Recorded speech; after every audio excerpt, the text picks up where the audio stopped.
Desalination is a one single technology that can address our current water scarcity more profoundly than anything else because the math is simple. There's 97% of saline water in the world, and there are 3% fresh water. Out of that 3%, don't count on 2% of it. Permafrost, inaccessible glaciers, this kind of thing. All the fight is around 1%. And it's a matter of supply and demand. So you have to go through that other 97% to supply some of the demand, right? And desalination is that technology. For that technology to rely on a membrane that is dumb and unintelligent, it's it's not a good place to be for humanity. And when I saw the technology behind active membrane, what David was doing, what Eric were doing, that was the initial thing that look, those days that I used to sit in the heat trying to maintain a membrane, I can change those days into something as somebody sitting in a cool, control, air conditioned control room, not having to sweat the way I sweated. And it's been throughout my career, not just at Pacifica, but throughout the career that I've developed and built and operated desalination plants.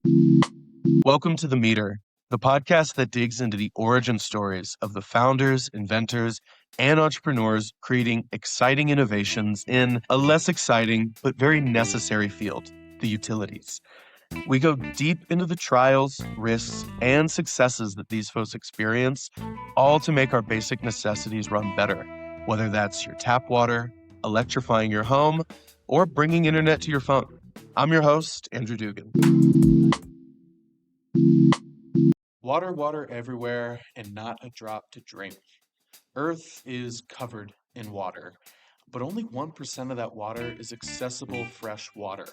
And as our aquifers and groundwater wells are depleted from overuse, hot, crowded cities demand more water, and farms everywhere need irrigation, everyone is looking to the ocean to solve their fresh water woes. But it's easier said than done. Ocean water is salty. It's filled with algae and plankton and everything else we throw into the ocean. It's really hard to treat. And while we have the technology to turn ocean water into clean drinking water, the energy input and the chemicals that you need put the cost completely out of reach from the people who need desalination the most. For Arian Edalat, he first came across this problem when he returned to his home country of Iran.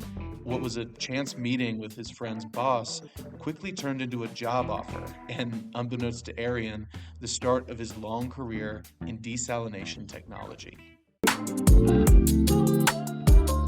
It was pure chance. I'm a PhD chemical engineer. I went to University of Bradford in the United Kingdom, and my PhD research was on separating crude oil from water.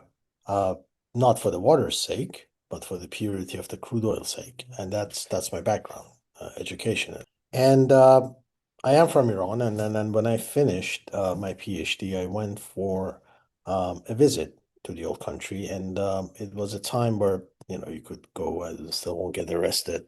And what happened was that I went to see a cousin who was working in a water treatment company, and I was in his office, and the CEO walks in, and we have a chat, pleasantries, and then he leaves, and I leave, and then I'm driving home, and my cousin calls me and said, "Well, where are you?" I said, "I'm not that far away." He says, "Well, this guy wants to give you a job. Do you want to come back and have a chat with him?" And I said, "Sure." And I went back, and the guy said, "Look, we have this desalination plant. Um, Nobody knows what to do with it. We invested in it, and it's not working well. And we really want somebody like you to have a look at it. You're a chemical engineer, right?" And I said, "Yeah." I said, "You've got a PhD, right?" And I said, "Yes, you must be smart. So go and have a look." And I said, "Okay." So we went to that desalination plant, and turns out, and I didn't know anything about desalination, honestly, but I knew about research methods. I was a PhD engineer. So we went there, and I realized that there is a manual in English that nobody can read, and I started reading it, and I realized I started teaching myself about fouling and the scale. And I realized this plant is fouling and scaling at the same time, and I went through different dosings and mechanisms and whatever, and I realized that what they are dosing in an anti-scalant is creating all sorts of problems. So I changed the chemistry, and I had a friend in Vista at the time, and I liaised with him and he sent me new chemistry and we started cleaning the membranes and we changed the chemical regime at the plant and it recovered. And these guys looked at me and said, well, you seem to be a membrane whisperer. Why don't you become an operations and maintenance manager? Here's a job offer. And that's how I started. And then that became another larger plant and another larger plant and whatever. And that was the first 6 or 7 years of my career before I left that country again. And but I continued along the path and I came here in California 16 years ago. And I started working for another startup called Water Planet with Eric Hook and Subir Bhattacharjee. And that company was again looking at desalination, but at the realm of energy water nexus, produce water, this kind of thing. So um, when I was in that company, I was the VP of engineering. And at that company, I met David Jasby, who is an inventor of the technology that is behind active. And he was just fresh off college, just got his PhD or whatever. So he came and started giving a talk on what he was working on, and it clicked then. And years passed, and this is 2014. And then a few years passed, and I got out of Water Planet. I started a company called Pacifica Water Solutions, along with a couple of other folks. And it started as a solutions company. It's like a boutique consultancy for consultants, doing very high-end level of technical work, delivering solutions and this kind of thing. And it made some money. And by 2022, we were at a point where we had to decide whether to reinvest that money into expanding the business or investing in a venture. It was only serendipity that at the time, the technology that is behind Active came out for licensing through UCLA. And I said, well, I know David's work. I called him and I said, look, I've always had an eye on your work. I want to commercialize this. And they said, well, all the best of luck to you.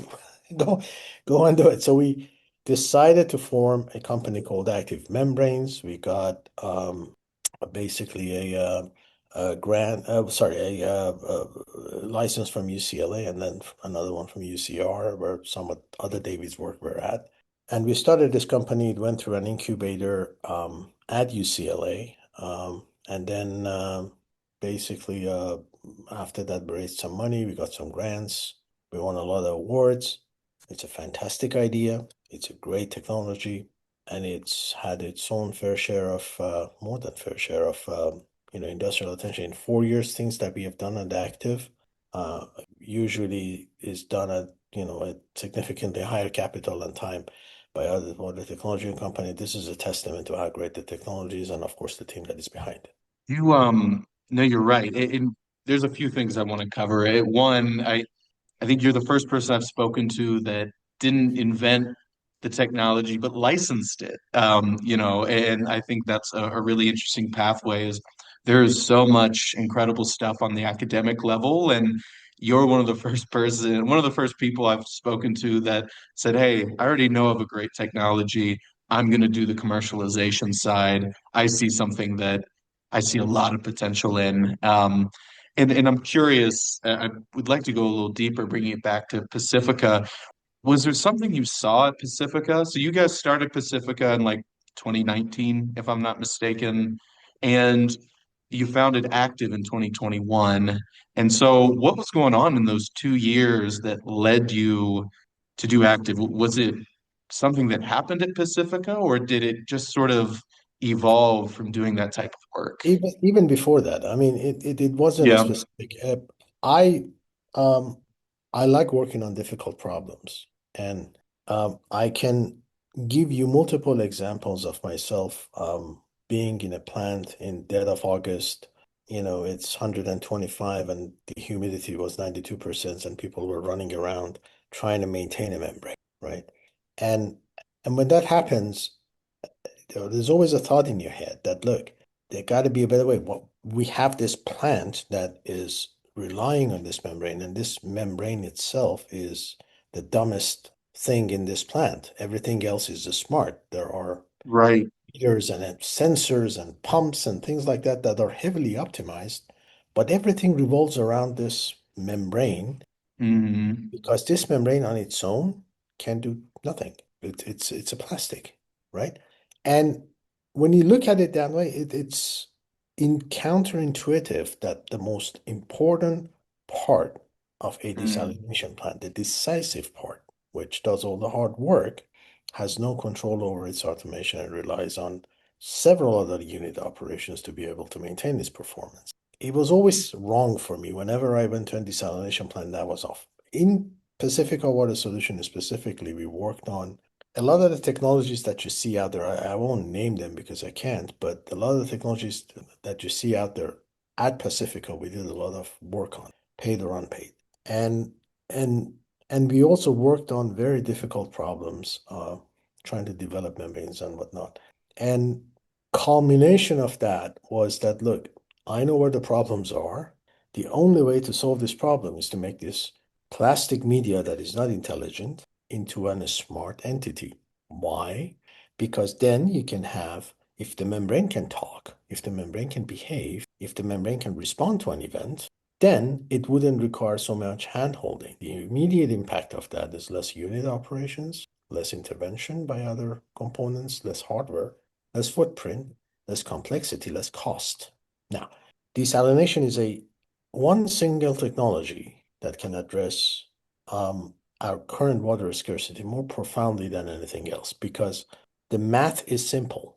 There's 97% of saline water in the world, and there are 3% fresh water. Out of that 3%, don't count on 2% of it. Permafrost, inaccessible glaciers, this kind of thing. All the fight is around 1%. And it's a matter of supply and demand. So you have to go through that other 97% to supply some of the demand, right? And desalination is that technology. For that technology to rely on a membrane that is dumb and unintelligent, it's it's not a good place to be for humanity. And when I saw the technology behind active membrane, what David was doing, what Eric were doing, that was the initial thing that, look, those days that I used to sit in the heat trying to maintain a membrane, I can change those days into something, somebody sitting in a cool, control, air conditioned control room, not having to sweat the way I sweated. And it's been throughout my career, not just at Pacifica, but throughout the career that I've developed and built and operated desalination plants. It is a problem at the heart of it. And it's a problem that all membrane innovations have not risen up to. They're all incremental improvements in chemistry, in material, in the design of the form factor module form factors. mm, But nobody has addressed the elephant in the room that at the end of the day, no matter how you trick thermodynamics, how you redesign processes, you have only a limited amount of control over something that is inherently unintelligent. Everything else is intelligent in our lifetimes, our phones and everything else, pretty much everything, the computer that we're talking through and whatnot, but not the membrane. And that's what we set out to do at Active Membrane. When I saw David's technology, that makes sense. Now, why would you would say that why that makes sense is because you can only talk to something and you can only communicate with something through electrons, right? Electric mm. active membrane was an electrically conductive media, which means that it can send electrons to and back. That's your mode of communication. Now you have to learn the language. And that's what we're doing. We're trying to learn the language at active. Put that really well in terms of we make so many things around the membrane itself smart. Why is the membrane not smart itself, and how much of a limiting factor that is? That's really interesting. And so, for anyone listening who doesn't understand or know about active membrane, so David Jaspi, the PhD who you licensed this from, he had found like an old, research in Japan from maybe even the 70s, essentially showing that a small electrical current around an intake essentially prevented all of that biofouling, the scaling that you experienced at that initial plant in Iran, as well as probably others that you went on to work with. And so just by using, and I don't even know how much current, maybe you can tell me, but by electrifying these membranes, you were able to circumvent one of the biggest problems with this technology, right? Is that accumulation. And so that's, oh, what am I saying? That being said, it had been a little more lab scale, right? It came from academia. And when you went to license it, it had not been commercialized yet. Yeah. And so, as you take this license on, it's now on to you and your team to bring it to that commercialization phase. And it appears that one of those first things you had to do was create a membrane coating. And was that to help the membrane conduct electricity and be energized? Tell me about that process, because it sounds Right. like you guys had to go to Home Depot, get some paint sprayers, right?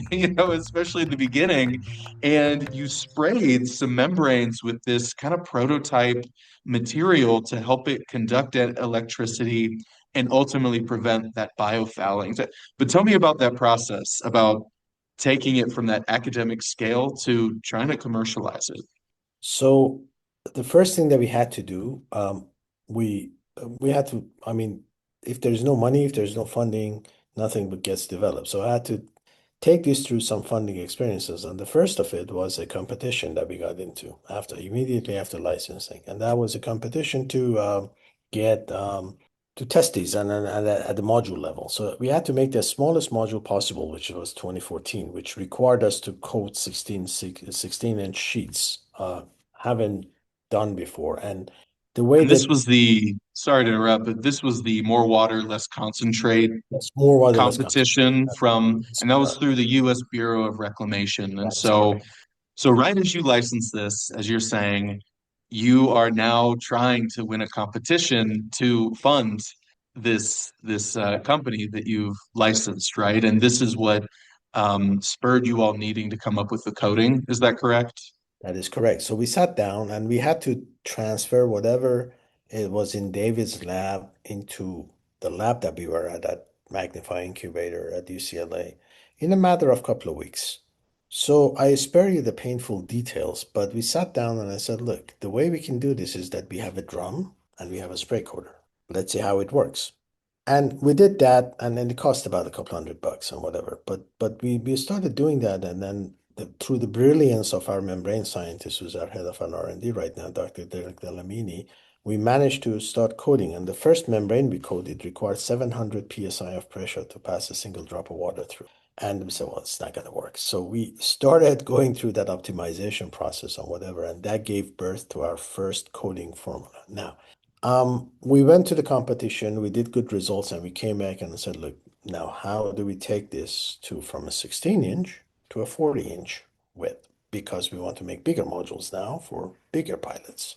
Right. So we started sitting down and looking at how Derek controls it and try to develop and design a device, a coating device, whereas we can do this at a much wider range. Again, to spare you a lot of painful details, I went all the way to to New York State and whatever. We reviewed 20 different nozzle sprayers and mechanisms and technology and settled on one and came up with a solution over the course of the next few months is to go from that Home Depot drum into our first coating apparatus, which we call the Spitfire.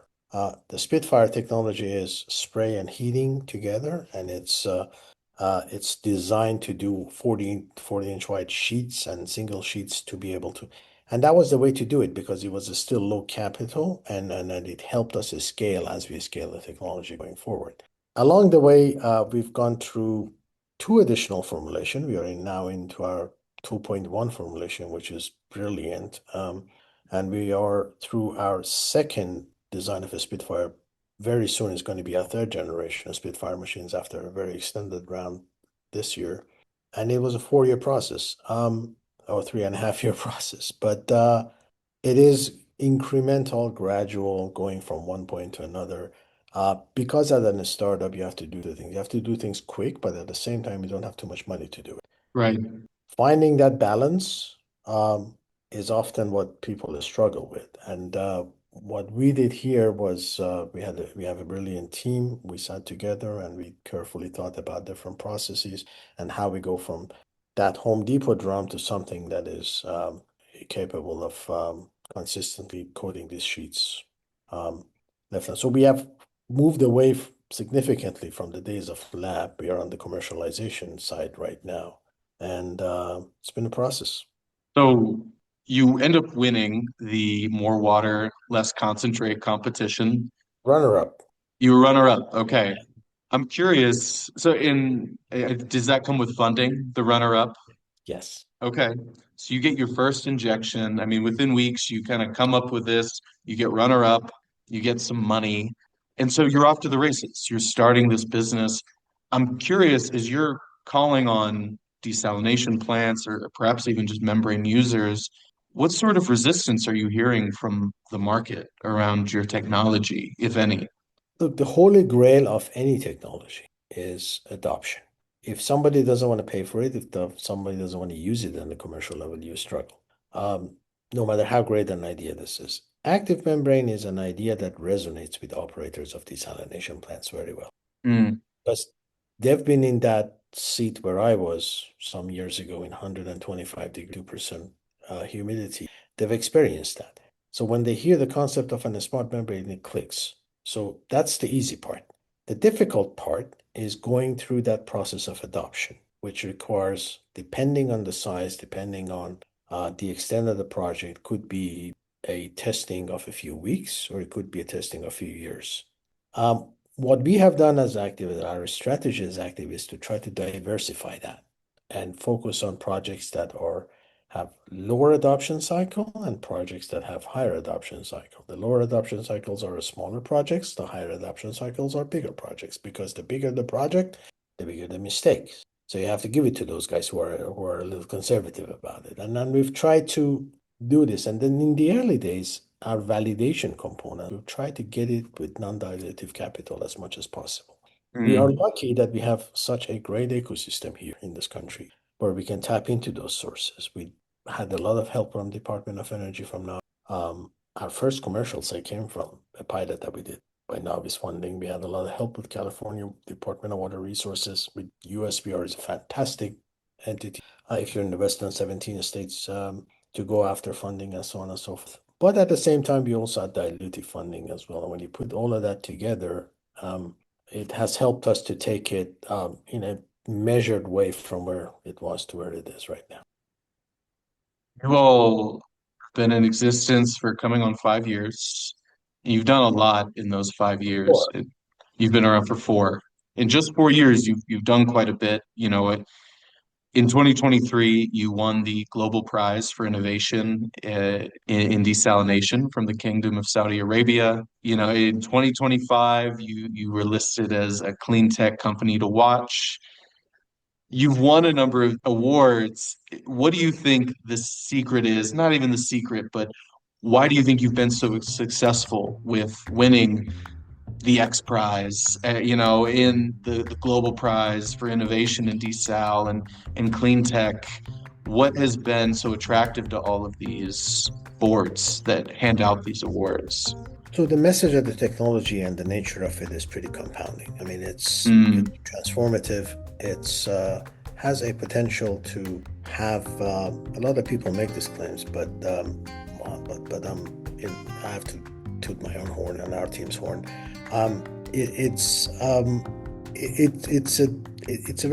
it's a very definitive message. I mean, you can only change membrane separation if you change membrane itself from something that is passive into something that is active, and something that is unintelligent into something that is smart. That message is compounding. But the second element of it is that at a startup, you need an ecosystem to be able to thrive, to be able to succeed.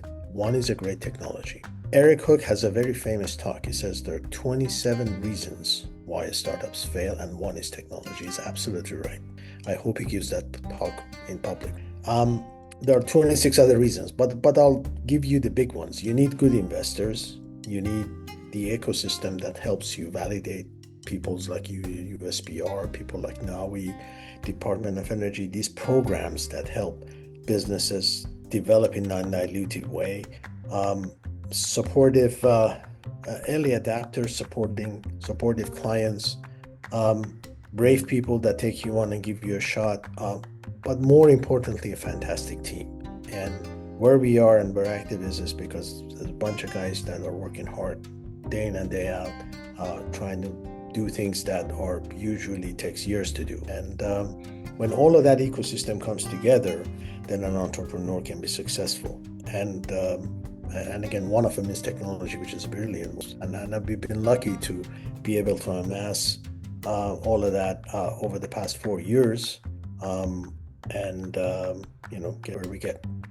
Or you all announced that you're working with an oil and gas company, which is sort of full circle from your PhD to now, right there in California, you're doing a build, own, operate, transfer contract, I believe over 5 years. I'm curious, tell me more. What can you tell me about that project? Yeah. What are you doing for this oil and gas company? So in California, little known fact is that we produce a lot of oil. Hmm. Our oil is not really a quality whereby a good gasoline comes out of, so it gets imported, so it gets exported elsewhere and we import from.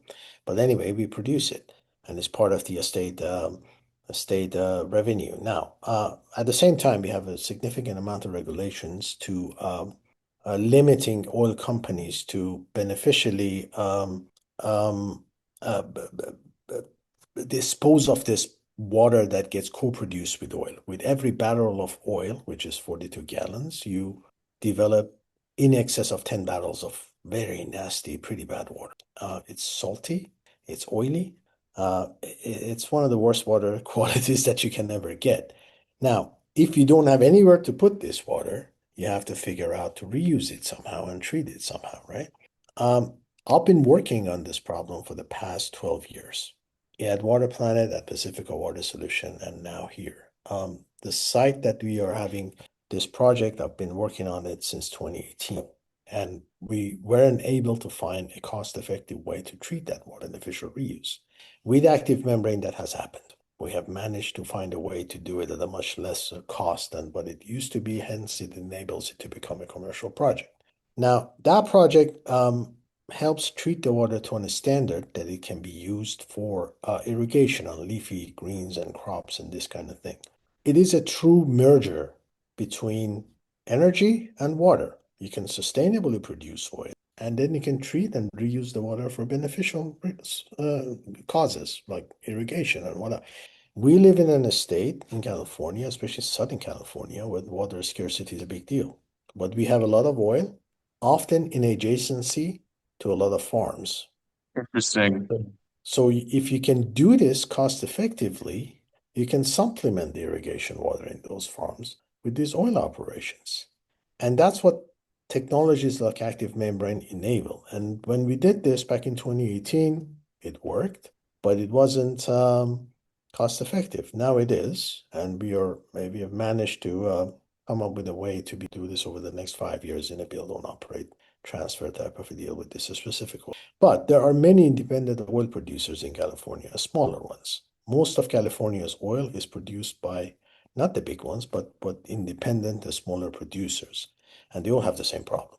And I'm kind of hoping that this solution will be some sort of a case study where more oil producers can adopt it, so we can produce oil, make some. Those guys can make money, but at the same time, do it in a sustainable way where the environment doesn't take a hit. You can do it in California. You can do it. Yeah, no, that's a really interesting nexus between agriculture and oil and gas that you don't consider much, but that's really interesting of being able to take some of the worst wastewater known to man and make it safe enough to irrigate crops nearby. I mean, what a beautiful thing. And be able to do it, in a financially feasible way too, Yeah. is a really big deal. And so you all will be you're putting that plant together, running it, and then you're transferring over to them for ownership in 5 years. What does that look like in terms of, because I'm interested in the terms of that relationship with the boot. Are you essentially promising certain results? And Yeah. then what does that handoff look like at the end? So, oil companies are not water companies. Sure. Their expertise in exploration and production of oil, but not in treatment of water. Uh, Yeah.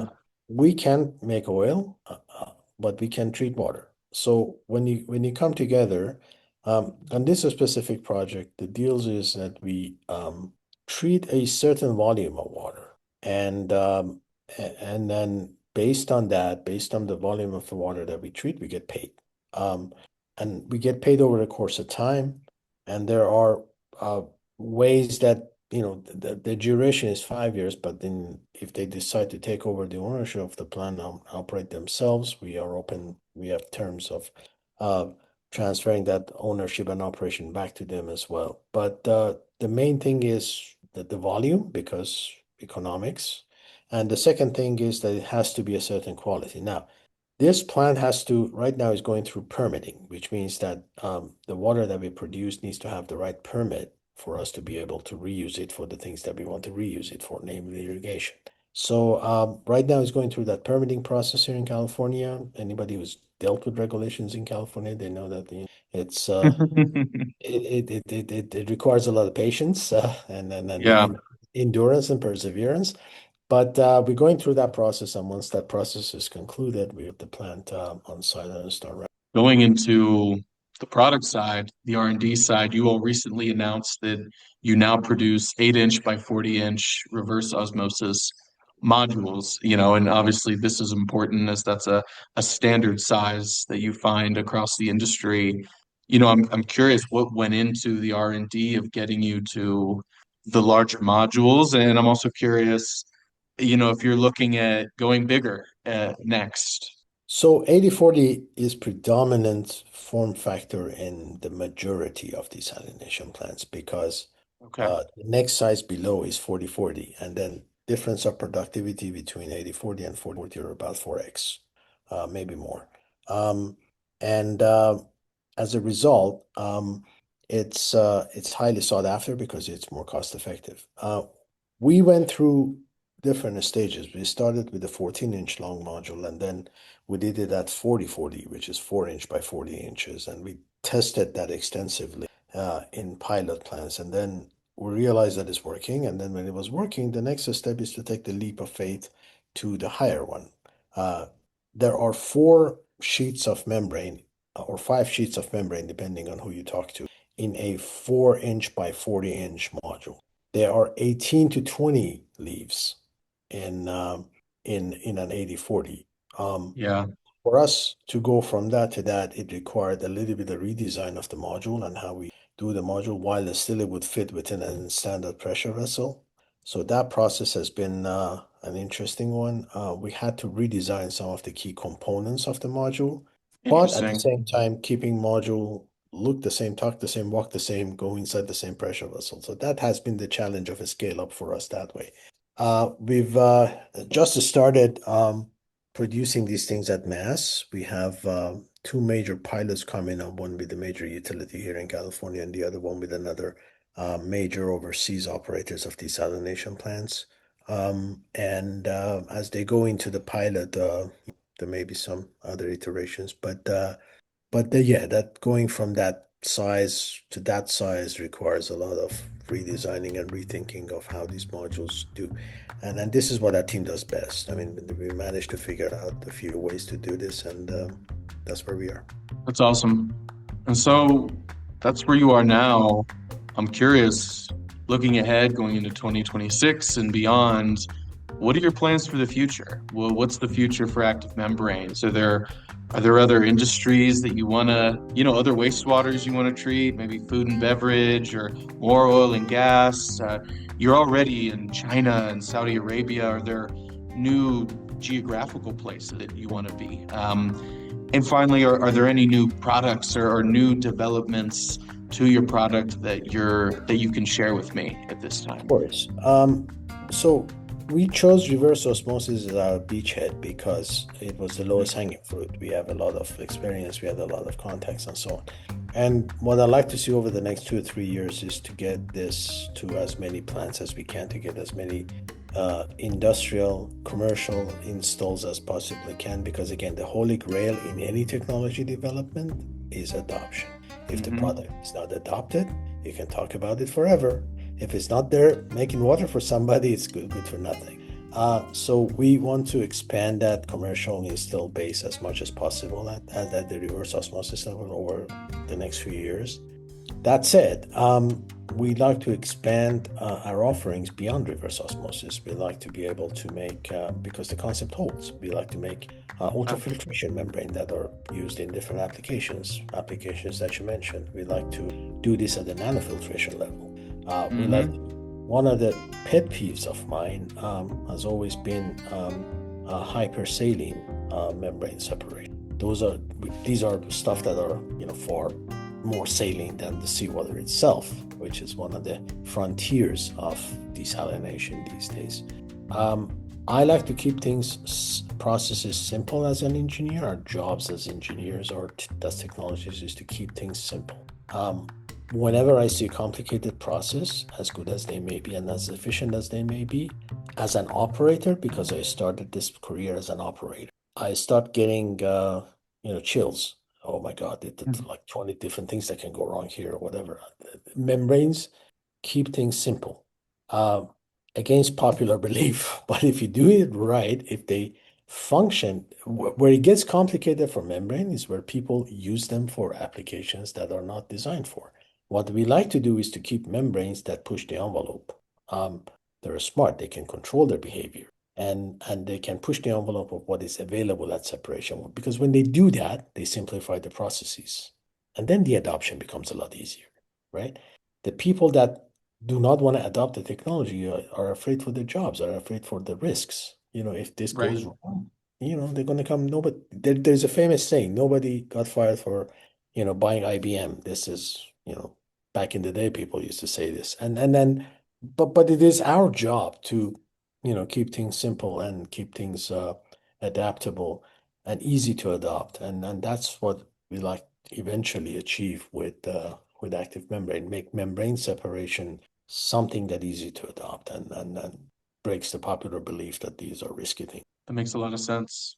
Well, that's all of my questions. I really appreciate your time and walking through, the timeline of active membranes. I think what you're doing is really exciting and it makes a lot of sense, and hopefully it pushes the membrane industry, as a whole towards just making better membranes that make desalination more feasible to, bringing it back to your initial point, we are in such a tight spot with fresh water, and desal does have the potential to, I don't want to say get us off the hook, but provide water to a lot of people in places where they don't have enough.